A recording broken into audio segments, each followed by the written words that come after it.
Well, it's official. Despite the best efforts of the Elder Planets, Vegapunk's announcement has begun. Got him. And we're here to tell you all about that, the Straw Hats throwing down with two of the Gorosei, and probably the biggest forehead you've ever seen in this One Piece chapter recap. So, welcome back everyone, as we are here to break down each page of One Piece chapter 1113 titled Stalemate. Yeah, there's a lot to discuss, but we would like to start with the actual cover spread, especially because it does seem to tie into the actual chapter name for once. Yeah, it does, as Stalemate and chess kind of go hand in hand, but also, as I kind of was looking over what role Oda chose for each of the Straw Hats, kind of barring Chopper, because he's just adorable as the little knights, but each of them is kind of fitting. I mean, Luffy's the king, one who doesn't really move on his own, and everybody else is kind of just working to protect him, or it's game over. Yeah, and you got Nami, Queen, which makes sense. She's very versatile, and arguably the most essential to actually winning the game, which she is as the navigator. And then Jinbei and Frankie are the rooks, very straightforward, very direct, kind of like both of their personalities, and often very just defensive of the other pieces. Yeah, and then you got Sanji and Zoro, the knights. This one makes the most sense. They got the unique ability to overcome obstacles, jump over any enemy, and really just take over the entire battlefield. And also just be confrontational to begin with. Yeah. And finally, Brook and Usopp being the bishops. They're not so much the biggest fighters, so they have to be a bit more cunning in how they lay out their plans.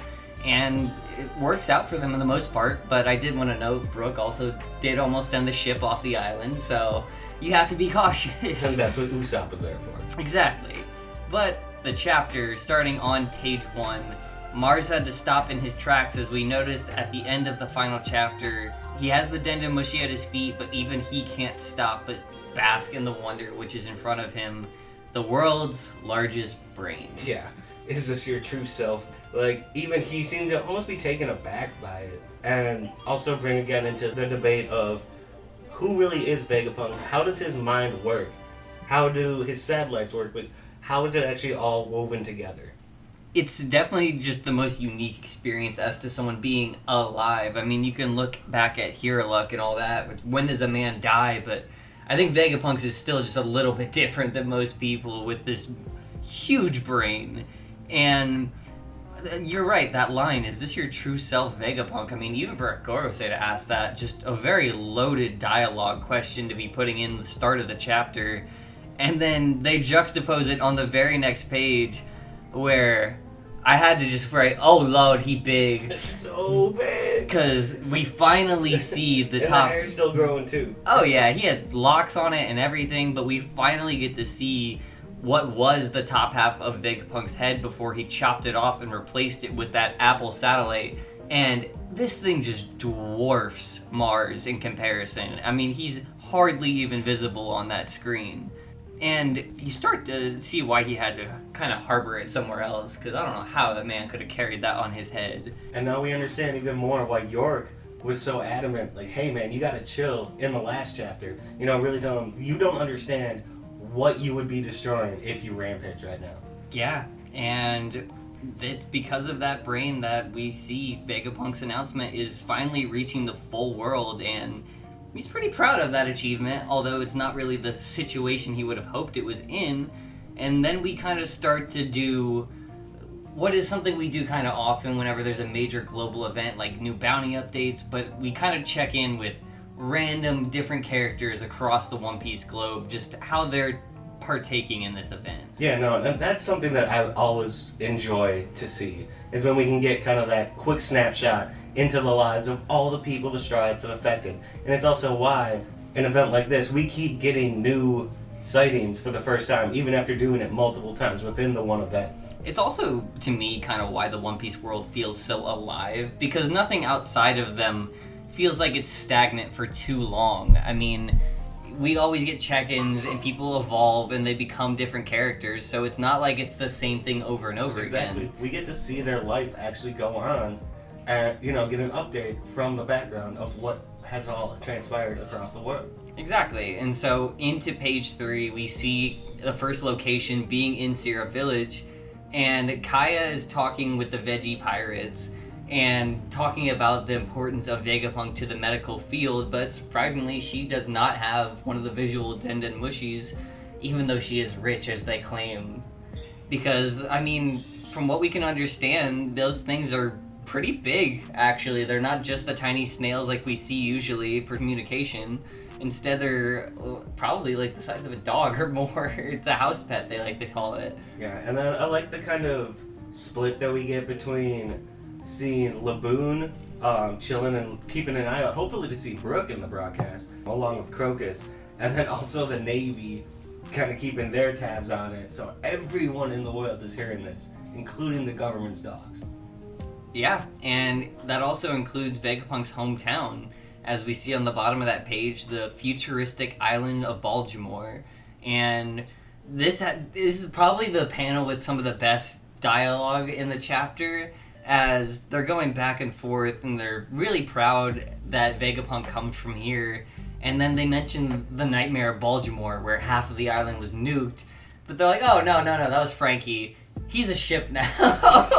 That sort of dumb association they have goes right along with him being the one who blew up half of Baltimore, because it was also just him being an idiot. Yeah, and then it ends on a very interesting piece of dialogue as well with Caton's grandfather. We don't even know his real name. From what I know, it's just Caton's grandfather. But he talks kind of like he's familiar with Vegapunk, as if it's been a long time since they personally have interacted, so maybe there's something else there too. And that instead will take us to another jump across the island where I don't know if we knew this was called the Birdie Kingdom before. I guess we never really got a name. But it's adorable, and it's where Chopper did his own research during the time skip, and they have their own kind of personal beliefs on Vegapunk. So it seems like everybody has their own sort of opinion on all the different fields of science and research that he's kind of touched into during his life. Yeah, then we get a quick panel of Hachinosu, and even people who you wouldn't really think would care, a bunch of scumbags in Blackbeard's crew. Some of them still are somewhat interested, even if others are just like, nah, I want to still throw it out.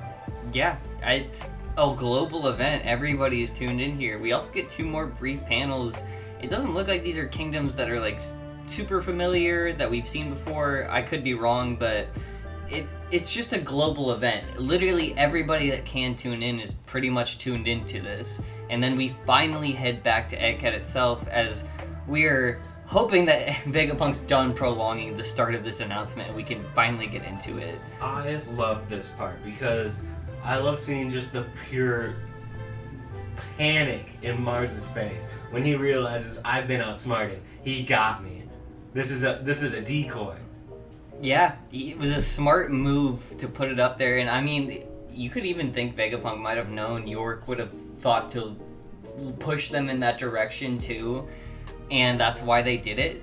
Maybe he even withheld some of his thoughts uploaded from Punk Wreckage so that she couldn't reference that. If anyone could do it, it would be the creator. It would be the dude who has a brain bigger than the room, and because of that, Mars is, I mean, understandably pissed off, and then finally just bursts out of Punk Records, just scrambling for an answer. And that is when Vegapunk himself says, without further ado, and we get started on to page 6. Yeah, and everyone is basically speaking the words that we're saying. Let's hear it already. What's up? Tell us what you have to say. It even looks like it's reaching into, like, the far outlands of the mountains in one of those panels. So even, like, nomads, vagabonds, people that are disconnected from society are tuned into this. This is going to impact the story in every way going forward. Yeah, the world is changing after that. And Mars is aware of it, so he just tells them immediately with their sort of like telepathy ability that they're using to communicate with one another. Like, yeah, guys, we're screwed. Yeah, it's not here. I couldn't us. stop it. There is currently no way of stopping the broadcast. So whatever they are banned or committed to saying is going to be said. And as York seems to believe, he thinks they are going to carry out the torch of the Oharan scholars, as they say. So they have good right to believe that Ancient Kingdom Void Century knowledge is coming soon. And on to page 5, page 7, we can see just how nervous they are. Because they can't shoot this one. He's already dead. And I mean, I also kind of feel like a lot of them are looking up, as if to know, like, Emu isn't going to be okay with this. This is going to have repercussions beyond just this moment. They're going to have to answer for this. It's a good question whether or not they're worried about what this means for themselves, or just for their own skin, because if their boss is pissed, he could just take that immortality away from them, probably. And I don't think any of them want to die, so... But on the other side of that, we see Vegapunk already clearly dead, and they're still cursing his name. But Sanji, carrying him to the ship, is very extra motivated to get to the giant ship now. Of course he is. There's a woman involved. His observation hockey for hearing women screaming is just truly impressive. And luckily, it seems like it's very useful in a situation like this, because on to page 8, we see Frankie again, and to his credit, he tries his best to stand in the way of Nusjuro trying to attack Bonnie, but I don't know how well that would have gone for him. Yeah, I mean, he was about to take the brunt of that, no matter how you slice it, and it probably is good for him that Sanji showed up when he did. Oh yeah, I mean, we were discussing it before. If anybody could lose an arm on the crew, Frankie could afford it, but... And he'd be willing to do it, because he's also stepped up with the top 4 really, all gone. But now we've got one of them back. Stand back and let the master work. Absolutely. He absolutely just uppercut kicks, essentially, Nusjuro. And you also get a kind of sense for just the scale of how large the Bakotsu yokai is. Because Sanji's just kind of standing almost like a giant comparison as he's kicking his face to the sky, and proceeds to follow it up by calling him senile and a geezer as well. Kicks him into curves, a cowardly dog for him. Turns him into Eustace. And luckily for Nusjuro, his horse does not take too kindly to that, as page 9, little time snapping back at Sanji. Crunch.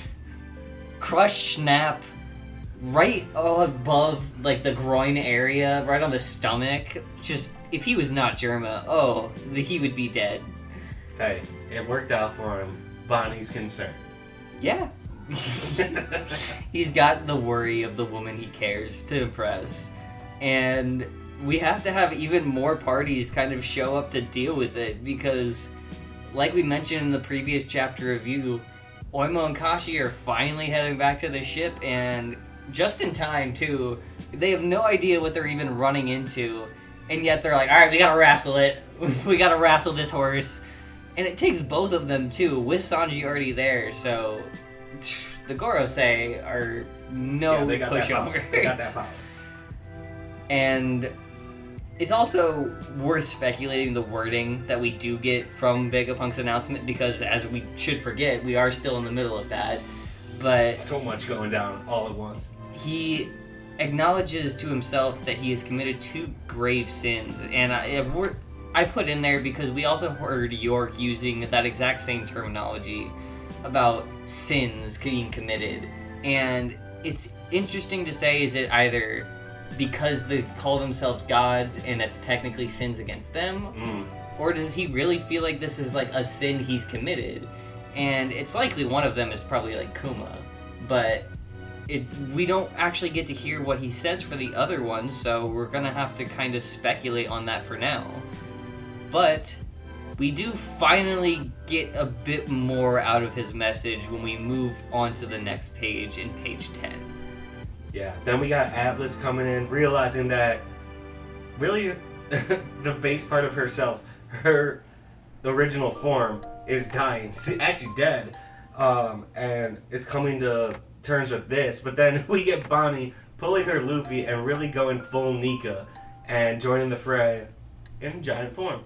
Yeah, they're doing everything they can to pretty much distract us from the Vegapunk announcement. Maybe that's kind of the point of the Gorosei, as they're trying to do that exact thing. But it is taking everything they can to hold it down. And you're right, she goes full-blown Luffy, jumping out of the sky. So now there's 3 of them giants wrestling with Nusjuro. And I mean, he's kind of shaded in the panel, but he really doesn't look concerned still. He's very much in control and knows this is not a problem. No, this is going to be bad if nobody else shows up to help. But he continues to elaborate in terms of Vegapunk on his announcement that he knows he's going to be eliminated because of what he's done. And that this program is reaching the world because he's actually had his heart stop beating, as a lot of people speculated when seeing those heart monitors. Which I'd just like to throw in, that again raises the question, did Kizaru know? And he might have, but regardless of whether or not he did, it seems like Vegapunk doesn't really hold it against him. It seems like he knew this was going to happen, so it seems like he's somewhat prepared for it to be anybody. He might have thought it could have been Saturn too, but either way, it seems like Vegapunk was really prepared for his death here. I am inevitable. It's the vibe he's setting right now.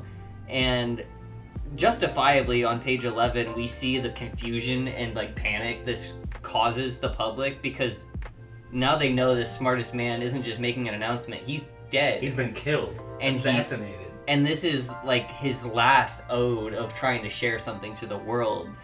And we also get a bit of confusion because people are realizing, okay, the last time we heard about this, Vegapunk was hostage with the Straw Hats, and now he's dead, so does that mean that they killed him? And we actually find that out by courtesy of Duval. Hi, Duval. And you could see a bunch of other varied reactions because of this. Other people aren't so much concerned, as you see old Mads members are actually kind of peeved. Man, I thought what was hilarious was the way that Morgan's reacted to all this. He just immediately was, hey, he's trying to kill Print.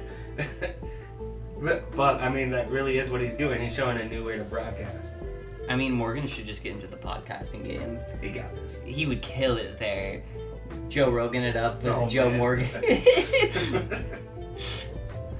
And Vegapunk, he has to regather. It's almost like the end of every page. They have to regather our attention that we're actually focusing on this. Remember, this is still happening. But at the bottom of page 11, we do see it. Like I said, he doesn't hold it against anybody who hurt him, and he wants the world to do the same, which I could only imagine hearing this just cuts up Kizaru even more. Just being like, oh, and he doesn't even blame me. Wow, I'm just a piece of shit. He's already incapacitated by his emotions, so he's definitely out of the rest of the arc now. And we have to continue on to page 12 just to keep moving. But he makes it clear, I don't intend to pass on my judgment of what's right and wrong, who was evil, who was good in this situation. He just wants to share this message. Yeah, and of course that makes Saturn have a complete temper tantrum and just start rampaging toward the crew. And he does now kind of notice that not only are there more of the crew up here, but a very in particular person of interest in Nico Robin. Yeah, and I'm glad you pointed this out to me, that she also recognizes his voice from O'Hara when she watched Clover get killed. And this one kind of sent me down my own rabbit hole, because it's just that skinny panel where it's the same kind of dialogue that the Gorosei have been using to communicate with one another, with all those spikes around the circle. But it seems like this is Robin's internal dialogue to herself. She says, oh, I see, he's one of the 5 elders. As you see, that is quite an audacious hypothesis. The exact line that was said right after Clover. She immediately connected it to Saturn speaking in this moment. Absolutely, and interestingly enough, Saturn is not one of the Gorosei shown talking over the Denden Mushi when they gave the command to execute Clover. And in the silhouette of who's holding the pistol of that scene, there's just a little fez-like hat of the guy behind Spondum's dad. And that's the thing, it really does kind of look like an early silhouette of young Saturn. It really could be. So Oda could be levels ahead of us on this one, but it's just that skinny panel, so it's so easy to overlook. And it does look like that's the guy pulling the trigger, too. But that would just add a whole other level of it, too, that for Robin to take it to another level, because without her, she's arguably the strongest fighting force they have there, and without her, it's just to protect her situation. Oh, she's a key to all of the Ancient Kingdom and reading the poneglyphs. And so we really just need to get her out of here safely, and that's what the crew's trying to do. Page 13, Nami says it herself, protect Robin, everyone into action, do not let that spike land, no poison is hitting her. She's even throwing her own body in front of Robin. Yeah, and I saw someone post about this. This isn't like downscaling Saturn. This is just showing that even the weakest of the Straw Hats, quote unquote, can still hold their own and aren't afraid to jump in when it really comes down to standing for one of their own, protecting their crewmates. And because of that, she's got a good chance to even survive. And as for the Gorosei, they're just kind of reeling at this point. We see Mars himself just claim there's too many voices. It doesn't matter what kind of psychic abilities he has, how many voices he can see. Unless he destroys his lab, it seems like he can't figure it out. And neither can York, no matter how often she claims that she can think like a Vegapunk. Yeah, and she really needs to give up on her celestial dragon dreams. That's not happening. It's over for you. You're cooked.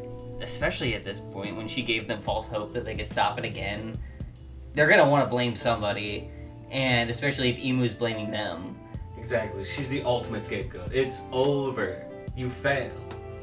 And Vegapunk kind of rubs it in. He says, that said, it's still my duty to ensure that everyone is aware of this issue. So we finally go to the end of the chapter, and we finally hear part of what we've been waiting for. Yeah, and I also just want to point out, again, we get the Gorosei really know how screwed they are. It's over for them. You see the panic. I mean, they suggest destroying the whole thing, but they reiterate the point of what they came here for in the Mother Flame, that if we destroy this, we're probably going to be in more trouble. And that's another reason they're looking up. They know they can't do anything about this. They've been caught. And then, thank you, Vegapunk. Finally, after a long 10 minutes that spanned so many chapters, let's cut to the chase. The world gonna sink into the ocean.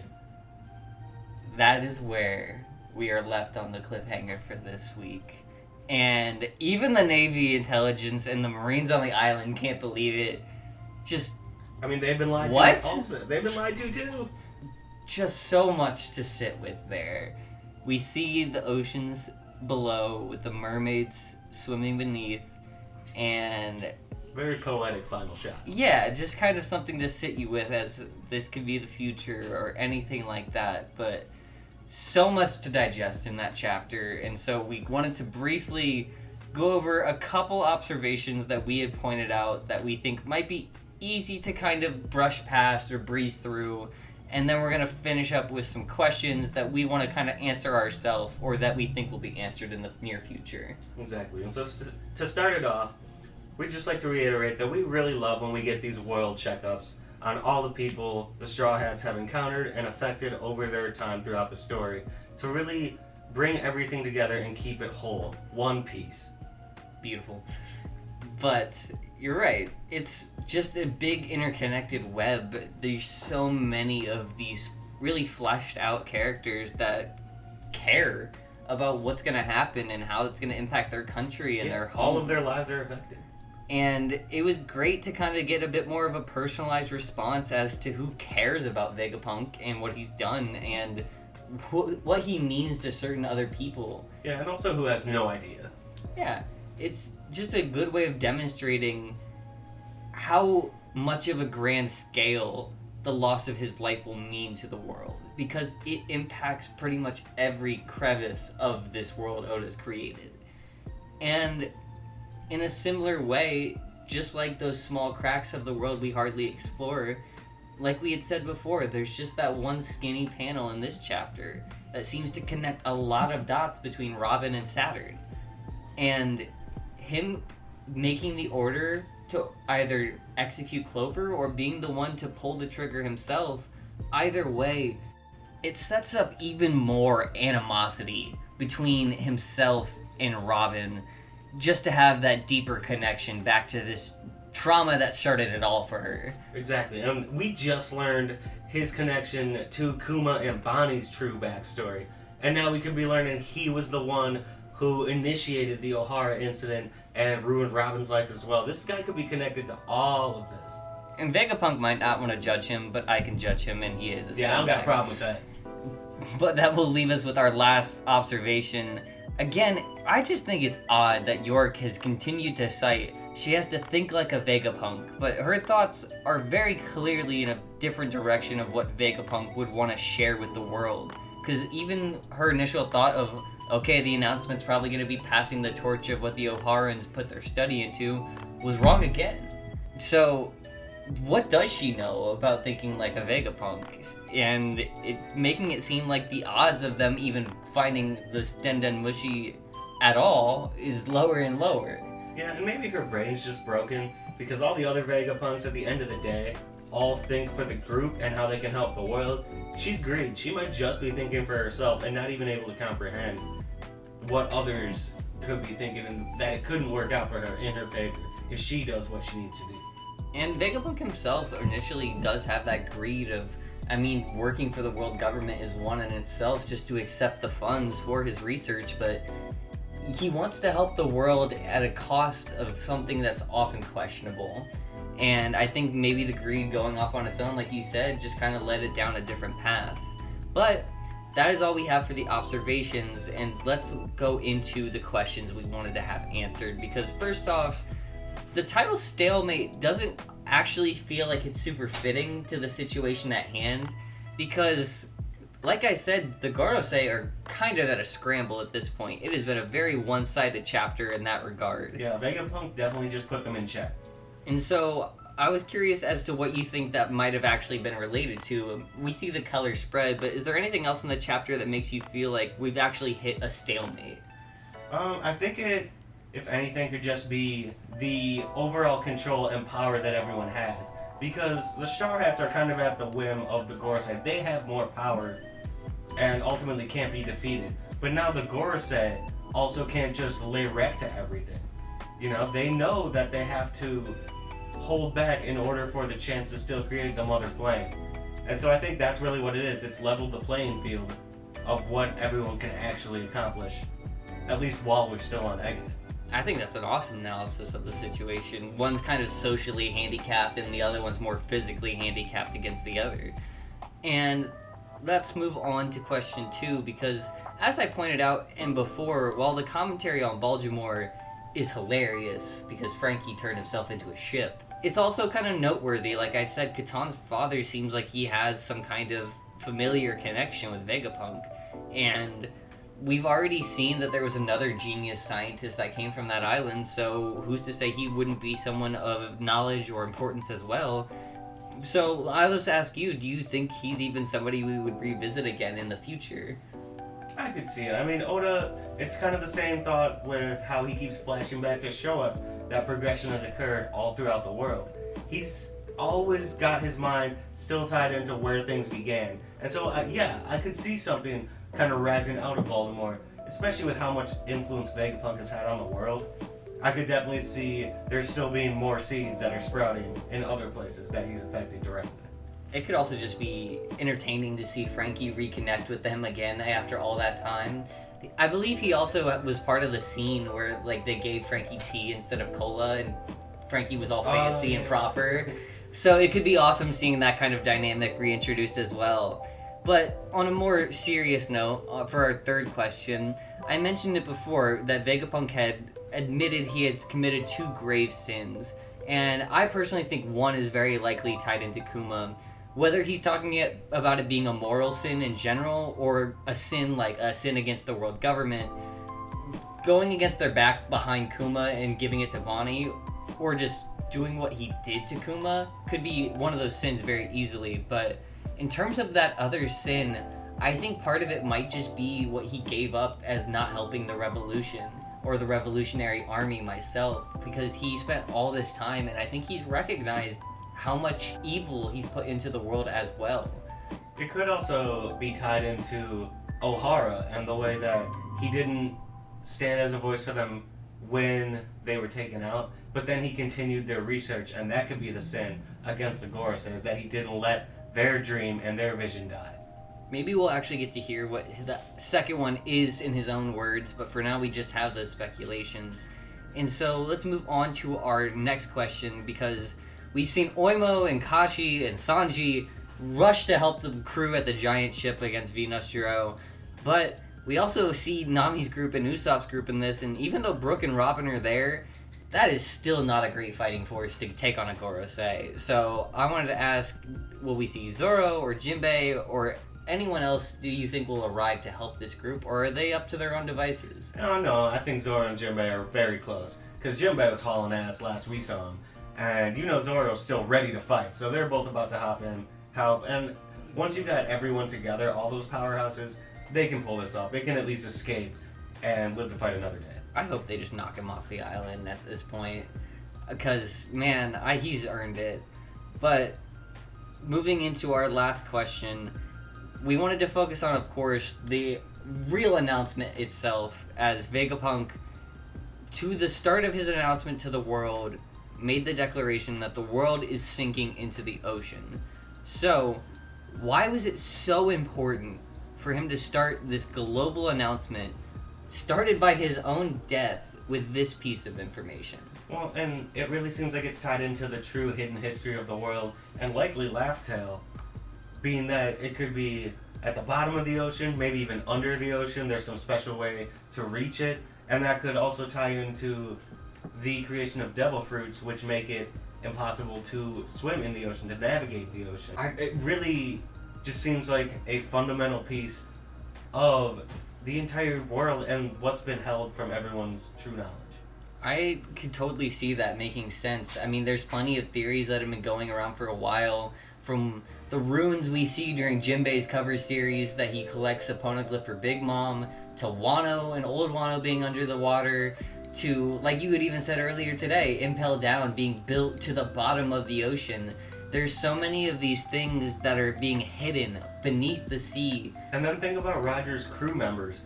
Like, you got Shanks, no devil fruit uses on his entire crew. You've got Rayleigh, who coats his ship. You've got Crocus even living with a whale. Like, all of these guys have built their lives around being able to survive in the ocean. And all the devil fruit users who can no longer swim into the ocean or into its depths to see what might be down there. So there's an extra level of mystery behind it. I could definitely see that being the reason for it. And with the Mother Flame raising the ocean's levels every time Imu wants a country to disappear, It only further buries it. it's just going to make the problem worse. But that is all we have in terms of our questions.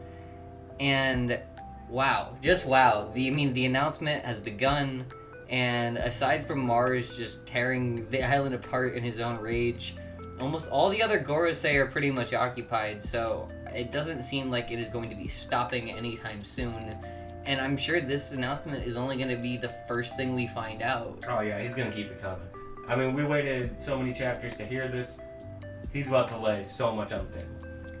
But regardless of what they are going to say, and if they are going to stop it at all, like we said before, just from how far-reaching this is, the world itself is going to know something and be a different world than it was at the start of this. And the world government that has been concealing so much is going to have to deal with a lot more outrage. As the frauds they are. So no matter who survives Egghead, the entire worldview of the citizens is going to be changed. And it really feels like the gears are starting to turn towards a final ultimate war against the world government. But just how much will we learn before then? We're going to have to wait and see. So make sure you guys like the video if you enjoyed, as it is a bit of a longer discussion, but there is so much to go over. Yeah, and we cooked. And make sure you subscribe if you want to come back for more content like this and be a part of the crew going forward, because we appreciate having every one of you along for the ride. So make sure you come back next time for more videos like this in the future. And as always, be crew.